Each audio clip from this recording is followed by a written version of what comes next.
Good evening. Firefighters have spent much of the day battling a massive blaze in Scarborough. Flames first began tearing through a building on a rural property this morning. Toronto firefighters needed assistance from neighboring municipalities to get the fire under control. CTV's Janice Goulding has been at the scene all day. She joins us live now with the latest. Janice.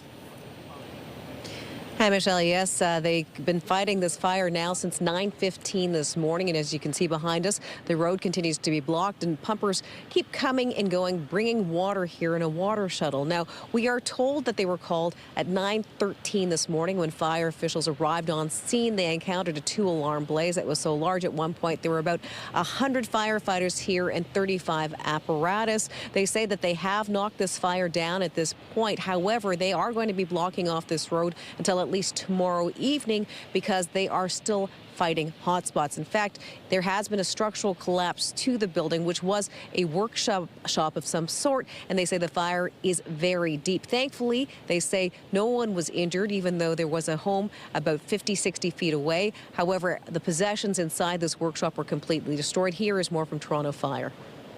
We've been shuttling in water from having assistance from Pickering, Ajax and Whitby with tankers.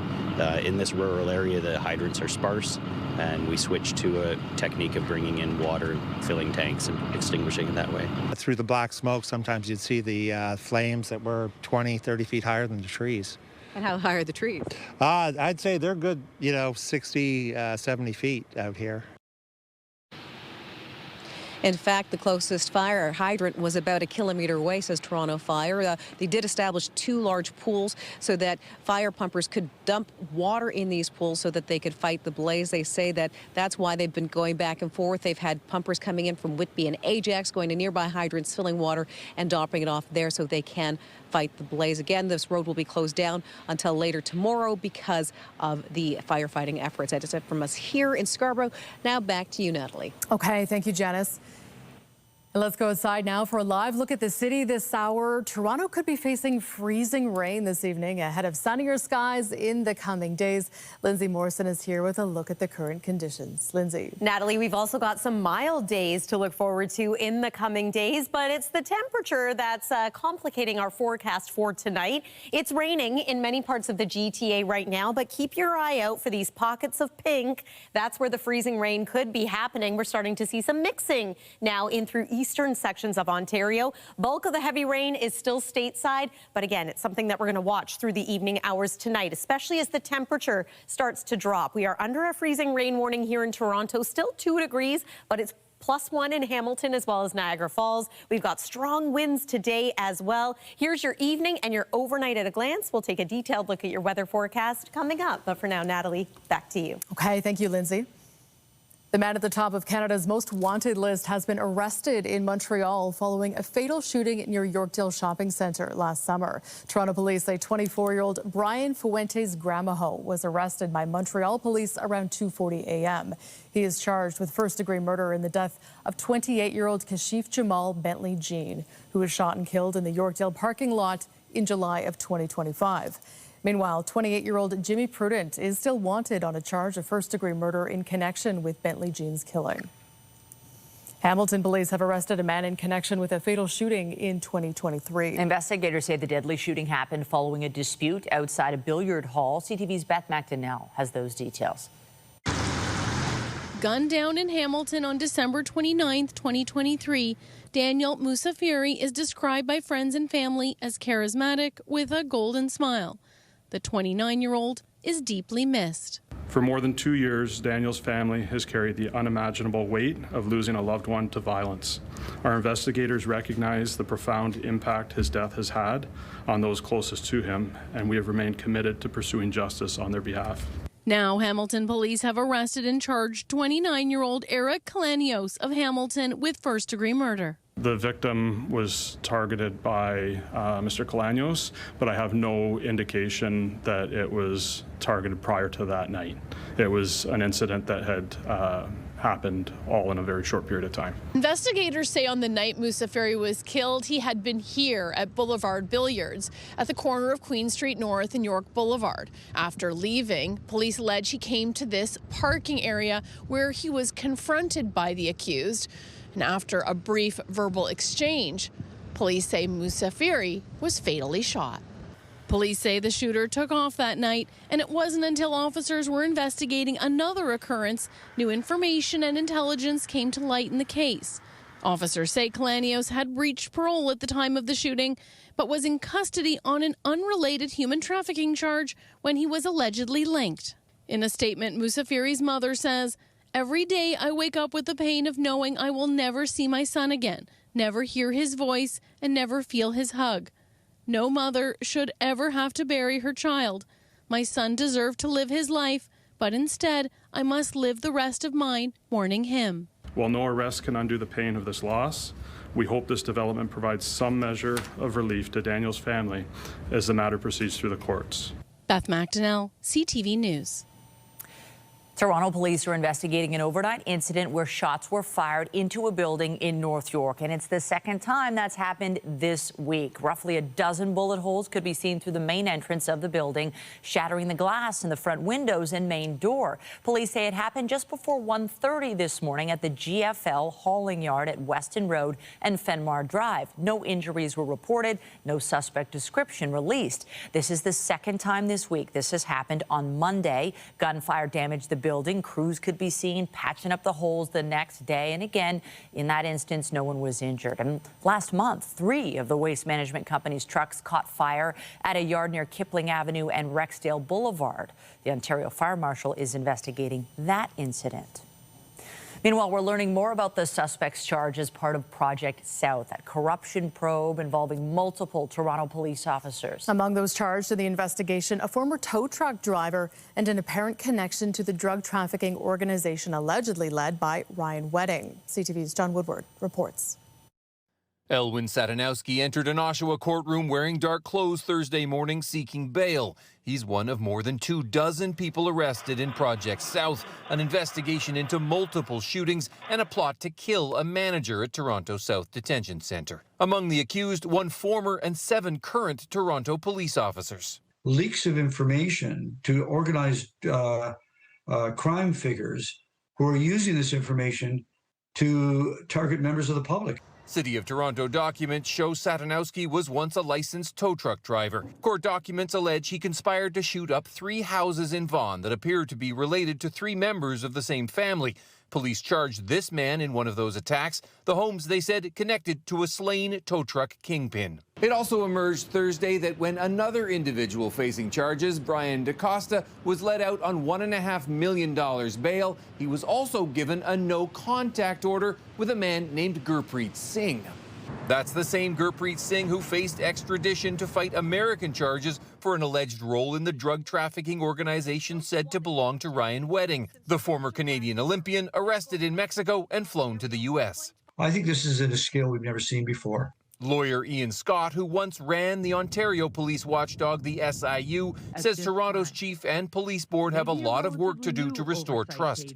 On Wednesday, the chief unveiled new anti-corruption measures, while board chair Shelley Carroll said while she supports the larger investigation by the province's Inspector General of Policing, she's asking the city's Auditor General to look at the leaks. It's going to take a month, if not a year or so, to come up with a report. And I think Toronto feels they've just got to move faster on this. Satanowski's bail hearing expected to continue tomorrow as the criminal justice system takes so many of these cases through the courts.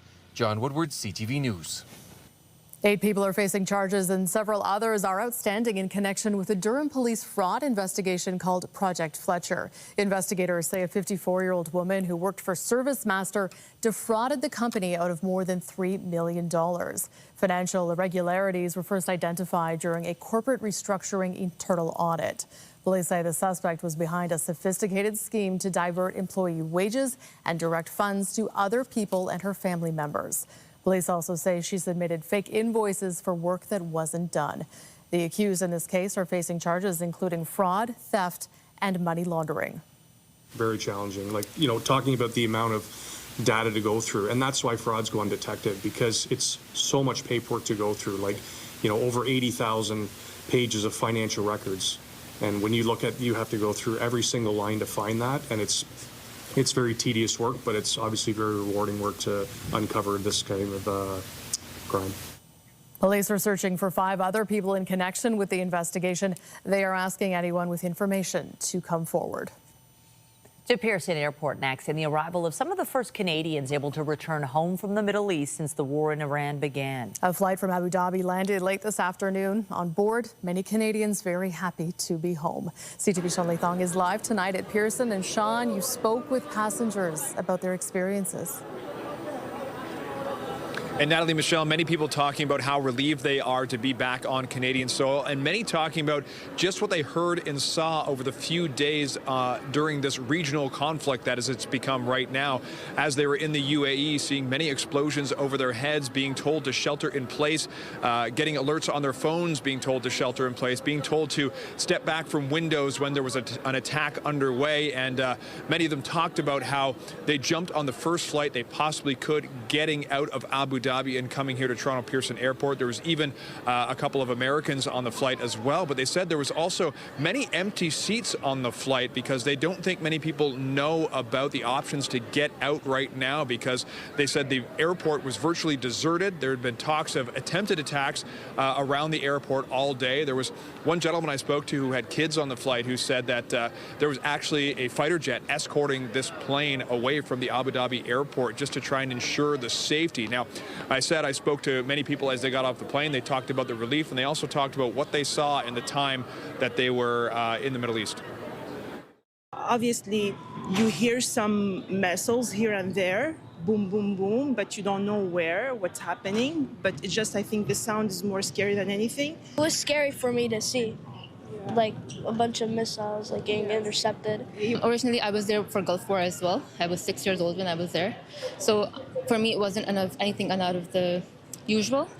But for my kids, especially for my little one, he was scared. He was like, what's happening? So I had to calm him down, tell him it's okay, nothing's wrong. Still, I'm scary. Were you nervous? Yeah. How do you feel now that you're here? Sorry? How do you feel now that you're here? No, I'm okay. Feeling better. It was just lots of anxiety. Yeah. And I mean, we were in hotels with missiles being intercepted above us and warnings going off. So, I mean, we knew stuff was going on. Now, those last 2 gentlemen were from Michigan, and they said that they had talked to the U.S. State Department and were just being told to shelter in place, that there was no evacuation flight. So they found out about this flight and jumped on right away. Also, many Canadians saying the information was scarce. And there was one woman who said the only reason why she got on the flight is because her sister worked for Etihad Airways, who flew out of Abu Dhabi and was able to come here. So the information doesn't seem to be getting to everybody who needs it at this point. Many people very nervous over there. They talked about how they have friends and family who are still there and aren't able to get back at this time. So the tension is still very high, despite the fact that many people here feel relief to be on Canadian soil. Reporting live, I'm Sean Thong. Natalie and Michelle, send it back to you. Thank you, Sean. And just ahead, the latest from Iran. An intensifying onslaught rocks Tehran as the death toll climbs. CTV News is on the ground in the Middle East as the crisis continues. But first, the province has taken control of 2 more school boards, appointing supervisors for both the Peel Public and York Catholic school boards. This step comes after claims of infighting and alleged financial mismanagement.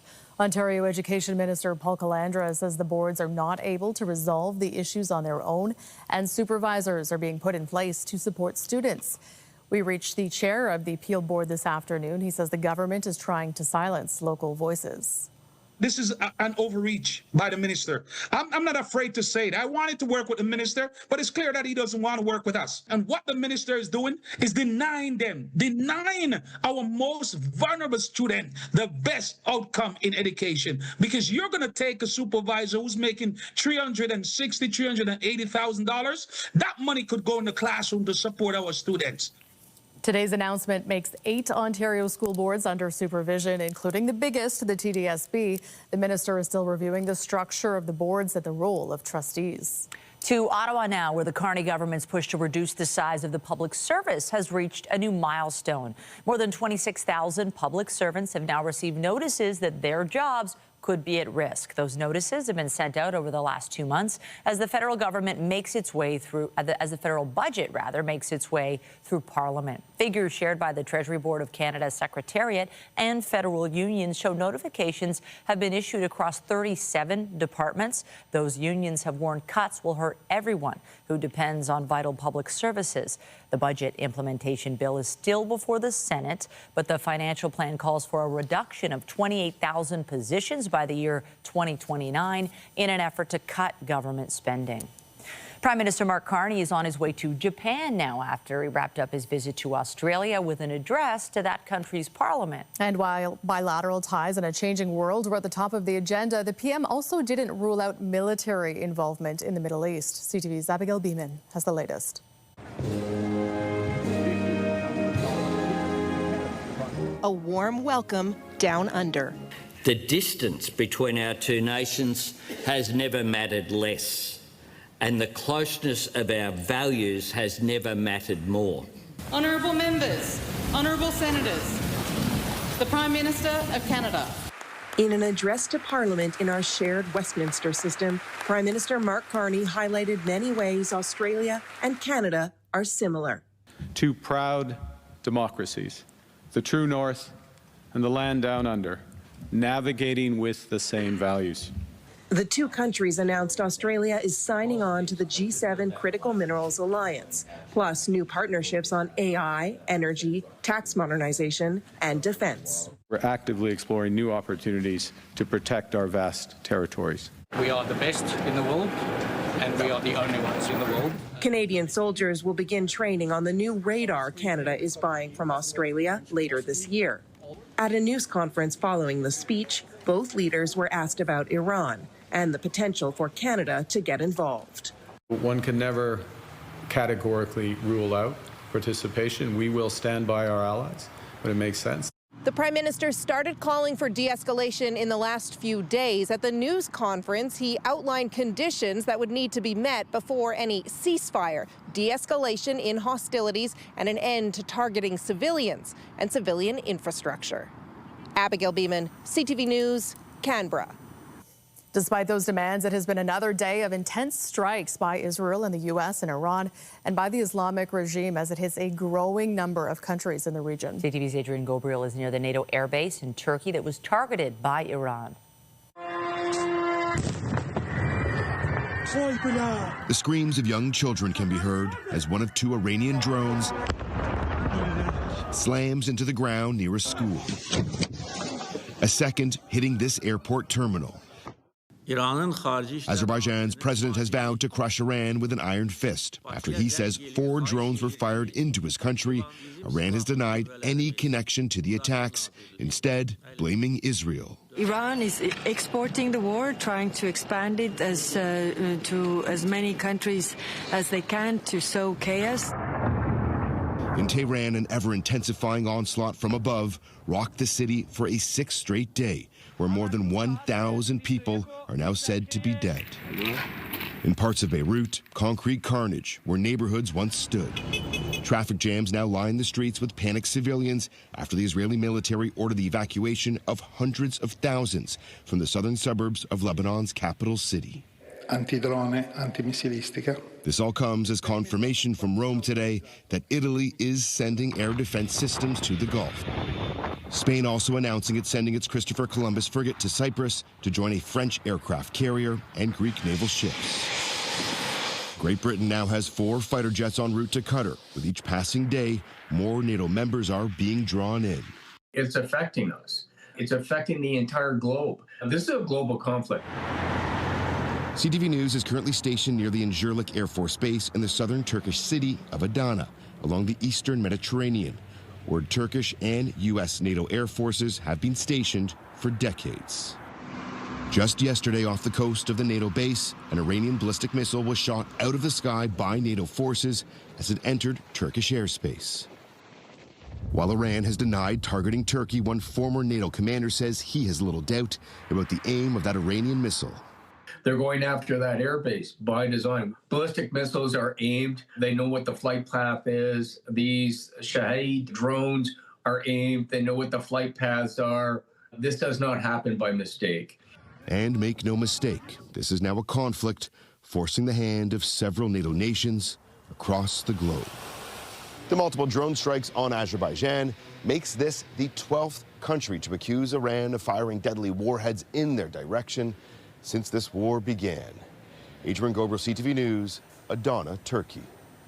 U.S. President Donald Trump is defending his decision to launch strikes against Iran as critics say he's acting without the support of the American people. CTV's Joy Malbin reports from Washington. In new defense video, U.S. airstrikes target and attack missile launchers inside Iran, hunting a vast military arsenal of drones and missiles and destroying their ability to attack.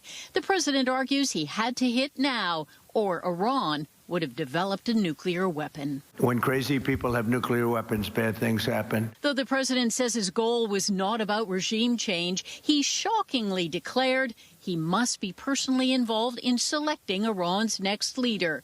And he's not keen on the assassinated leader's son. Khamenei's son is a lightweight, Trump said. I have to be involved in the appointment. We want someone that will bring harmony and peace to Iran. Trump wants a smooth transition, much like the swift capture of Venezuela's dictator Nicolas Maduro. But the Iran war is facing political backlash. Polls show a majority of voters disapprove of Trump's war. The administration made mistakes in not preparing the American public for this. Not that they had to discuss anything about operational details, but I think requires months of explanation to justify this kind of activity. And it's not just conflicting explanations. Democrats on Capitol Hill tried again to restrict the president's military actions in Iran, but it's unlikely to pass. You send American men and women into war with a high likelihood of them dying based on Donald Trump's feeling? That's insanity. And with no fixed end date in sight, so far this war has cost the U.S. an estimated $3.7 billion and claimed numerous lives. And this is just day 6. Joy Malbin, CTV News, Washington. And staying in Washington, U.S. President Donald Trump has announced he's replacing Homeland Security Secretary Kristi Noem, who spearheaded his immigration crackdown over the last year. She was tasked to do a very difficult job, and I think she has performed the best she can do underneath the circumstances. President Trump said he would nominate Oklahoma Senator Markwayne Mullin to take over the job, while Kristi Noem had held onto her position despite blowback over the immigration crackdown in cities like Minneapolis. She had faced bipartisan scrutiny over a $220 million ad campaign that heavily featured her. The outgoing secretary was named to a new U.S. Special Envoy role. Also tonight on CTV News, GTA home sales continue to dive. What it means for the market later in business. And I'm Pat Foran. Coming up on Consumer Alert, it said they don't make things like they used to, and that's true of many appliances. But an HVAC company had a contest and found furnaces still going strong after 40, 50, and even 60 years. And they're not even the winner. I'll have the details. That's just ahead. So the risk of freezing rain is mainly for this evening, late evening, and then tapering off overnight. But into tomorrow morning, we're going to hang on to the risk of some freezing drizzle. So watch for some icy surfaces as you're waking up and heading out the door tomorrow. We've got another round of rain and maybe thunderstorms for tomorrow evening. And then Saturday is going to be windy and unsettled, but it's also going to be quite mild. Details coming up in your forecast after the break.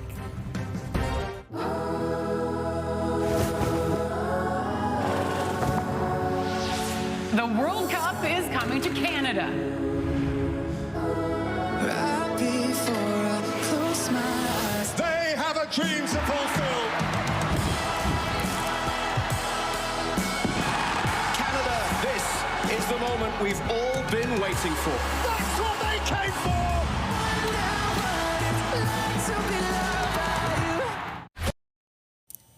Well, whether it's a vacuum cleaner or refrigerator or an air conditioner, there's an adage that says they just don't make them like they used to. Many new products contain technology that makes appliances smarter and more efficient, but that doesn't mean they're going to last longer. Here's Pat Foran with a consumer alert. Pat. Thanks, Michelle and Natalie. An HVAC company in Durham region wanted to see if it could find the oldest working furnace. It had a contest and was shocked to find many still going strong after 40 and even 50 years. And while they may not be as efficient, they'll still heat your home.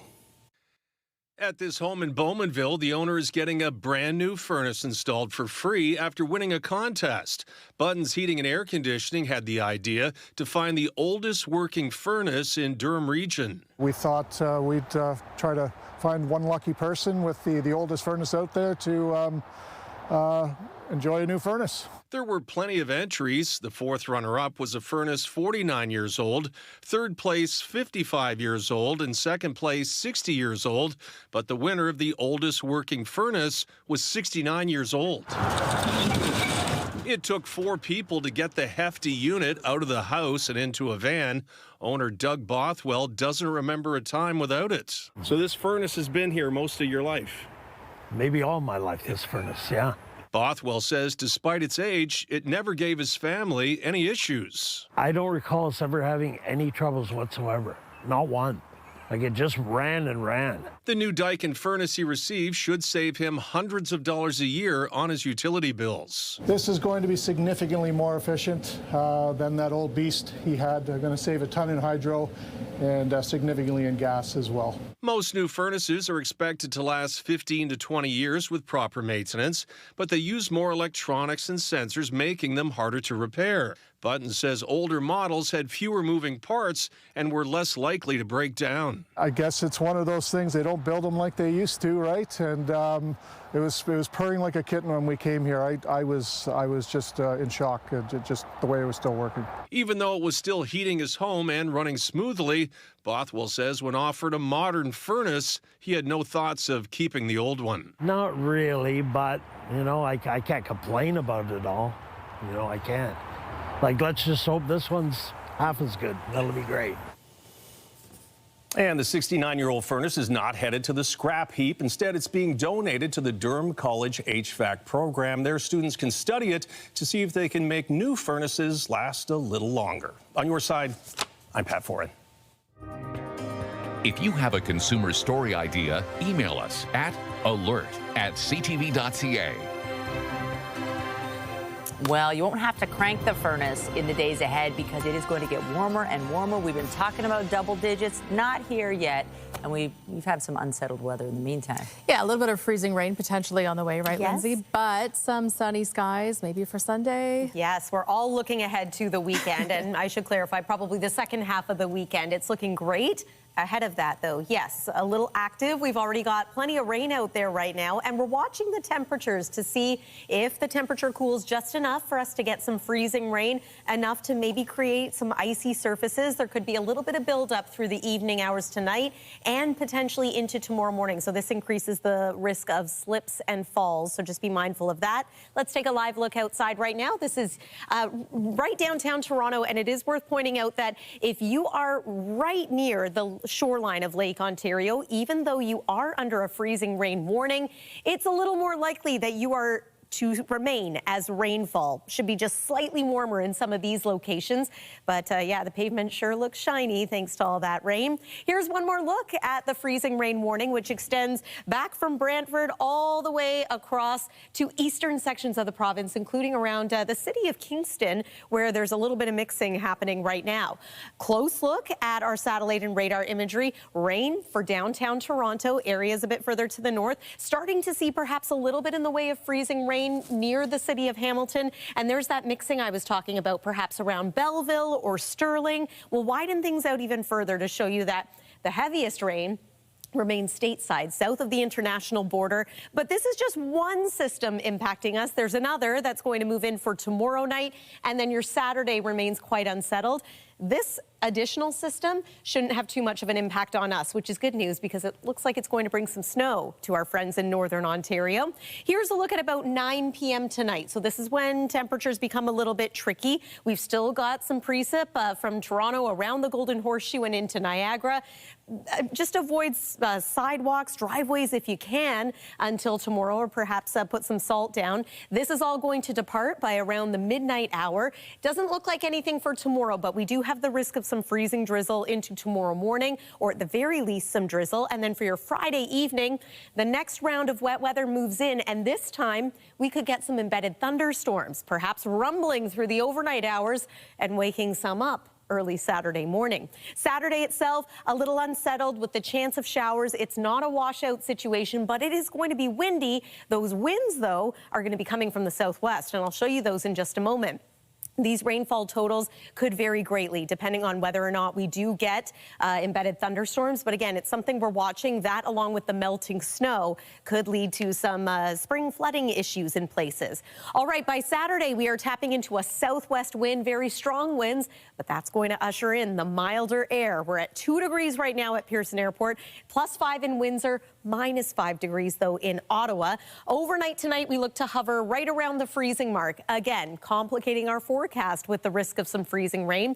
Tomorrow, temperature climbing to about 4 degrees in the afternoon, but about 7 degrees through the overnight hours. And again, that's going to contribute to rainfall tomorrow night, the risk of thunderstorms. Temperature continues to climb into Saturday with a forecast daytime high of 13 degrees. Not quite as warm for Sunday, but pleasant, +9 and sunshine. And then it's sunny skies and mild temperatures for Monday and Tuesday. Some wet weather for Wednesday. There's the cool down returning for Thursday. It's the weather for now. Natalie, over to you. Okay, thank you, Lindsay.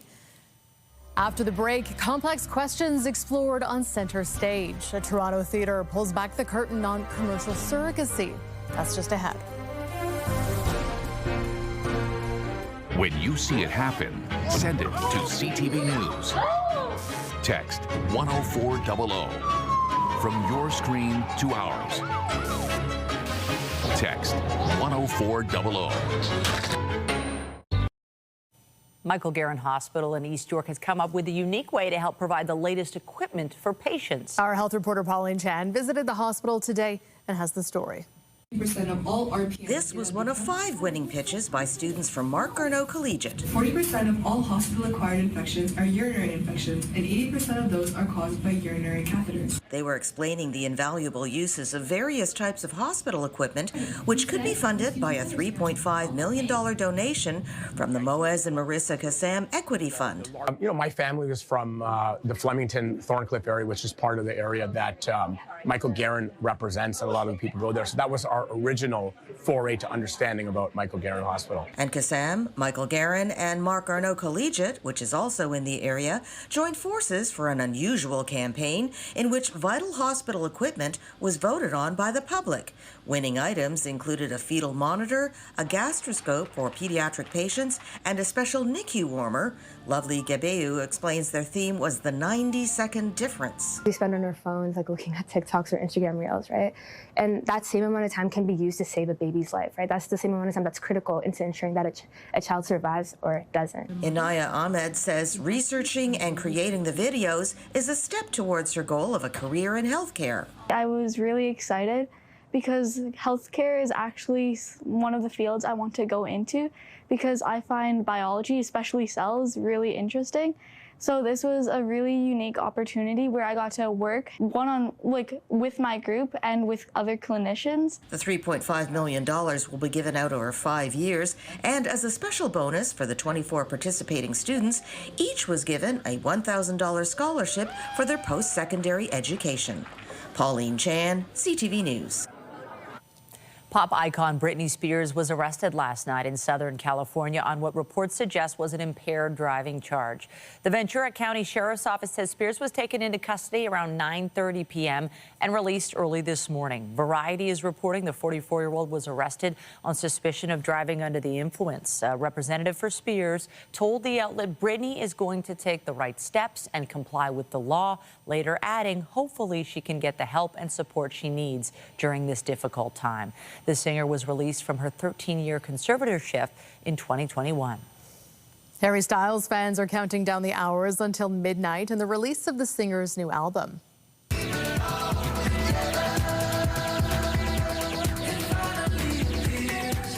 That is the music video for Aperture. It is the lead single of Styles' new album titled Kiss All the Time, Disco Occasionally. The former One Direction star will take the new tracks on a limited tour that does not include Toronto, but fans will be able to get the next best thing. Styles will be performing in Manchester tomorrow night, and that show will stream on Netflix starting Sunday. A British lawyer turned playwright who lives in New York will premiere his first play right here in Toronto, tackling the topic of surrogacy. Commercial surrogacy is not legal in Canada, but it is in parts of the United States. The Surrogate aims to tackle questions around the process. CTV's Andrea Case has the details. She's going to give birth in Houston as planned, and then in a couple of months we'll be taking our little one home. We're going to figure out how to change his diapers, and before you know it, we'll be old men and he'll be changing our diapers. Playwright Mohsen Zaidi got the idea for his play The Surrogate 15 years ago after encountering a couple who were trying to have a child. And there was just a slight hint of transactional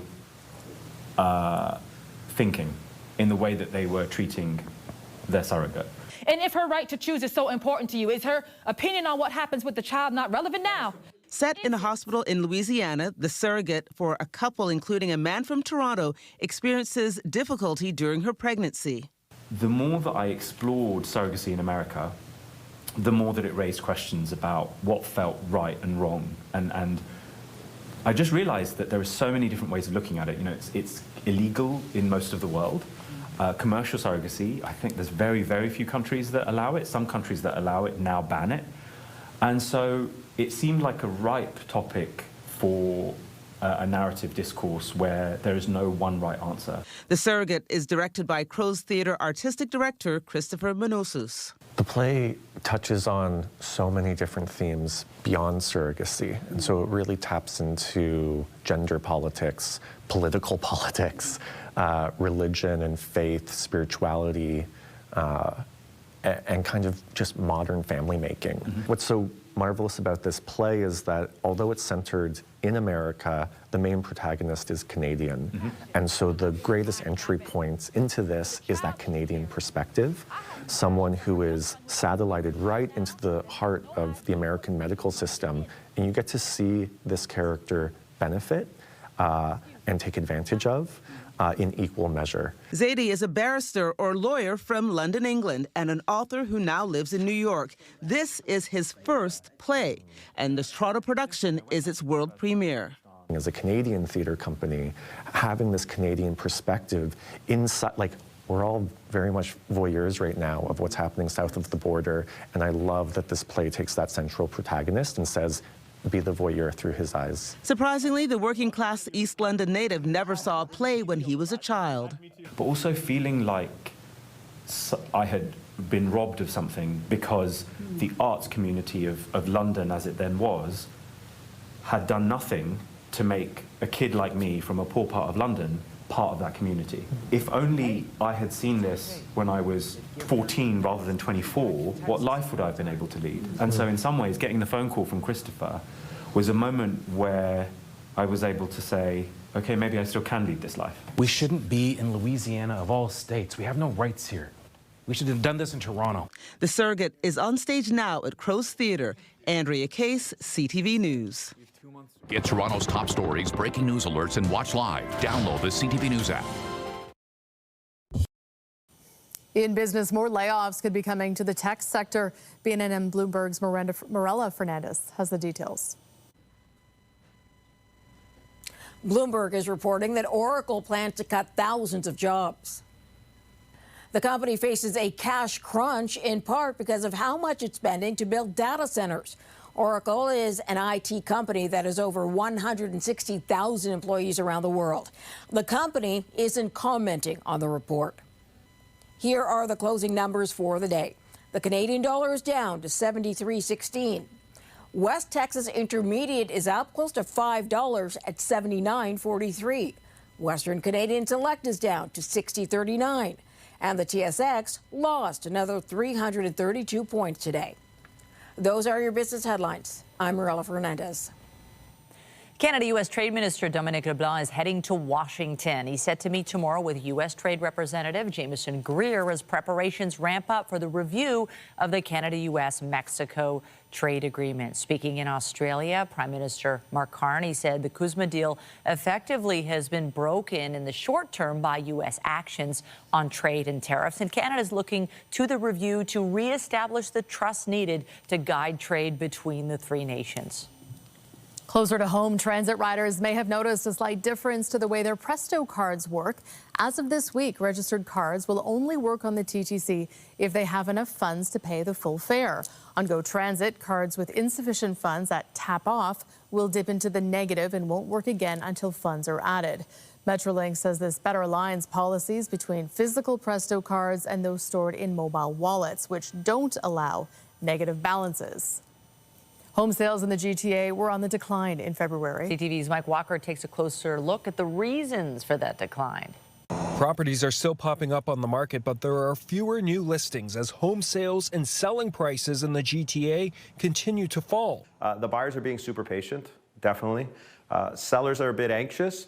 After months of declining sales, real estate agent Gus Papayannou is anticipating an uptick for the spring market, with idle buyers looking to step off the sidelines. They are looking to get an opportunity to get into the market with prices being lower.